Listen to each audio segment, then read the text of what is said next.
चलो ठीक है। तो देखिए आज हम फिजिकल केमिस्ट्री का आपको सेकंड चैप्टर यानी सॉलिड स्टेट का हम ऑब्जेक्टिव देंगे। ये ऑब्जेक्टिव एक टॉनिक की तरह काम करने वाला आपके पेपर 2023 के लिए। इससे पहले मैंने आपको सरफेस केमिस्ट्री का ऑब्जेक्टिव दे चुका।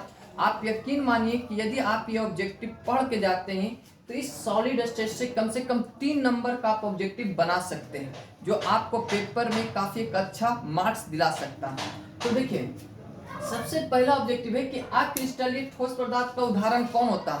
कांच जो होते हैं इस प्राकृतिक का अक्रिस्टलीय ठोस पदार्थ का सबसे मुख्य उदाहरण माना जाता है। इसीलिए हम लोग कहते हैं कि अक्रिस्टलीय ठोस पदार्थ का सबसे प्रमुख उदाहरण कौन होता है, कांच। दूसरा देखिए कि मूल क्रिस्टल तंत्रों की संख्या कितना होता है, तो इसका हमेशा 7 होता, जो हमने आपको थ्योरी के क्लास में पढ़ा चुका था। अब देखिएगा कांच कैसा ठोस पदार्थ का उदाहरण होता, तो बेरफ्तार। कैसा होता, बेरफ्तार। मैंने आपको पढ़ा चुका है थ्योरी की क्लास में।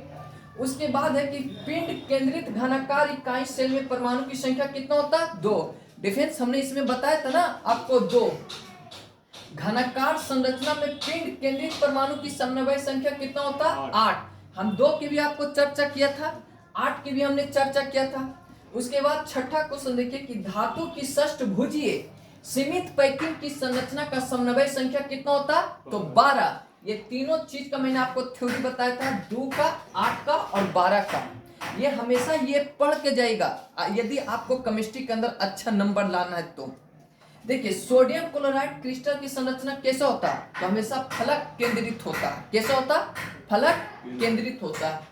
उसके बाद देखिए कि बिंदु दोष जो हमेशा घनत्व को क्या कर देता, कम, तो इसको हम लोग कहा था स्कॉटकी दोष।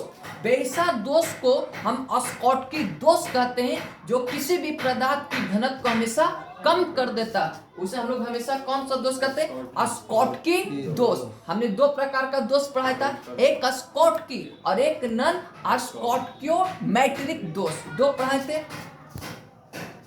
उसके बाद हमने भुजा और त्रिज्या के बीच संबंध पढ़ाया था। आप याद कीजिए, उसमें सबसे पहले मैंने सरल सेल के बारे में बताया था। तो सरल सेल इकाई में जो हमारे त्रिज्या का मान होते हैं वो हमेशा भुजा का क्या होते हैं, आधा। लेकिन जब भुजा पूछेगा तो वो त्रिज्या का क्या गुना हो जाएगा, 2 गुना।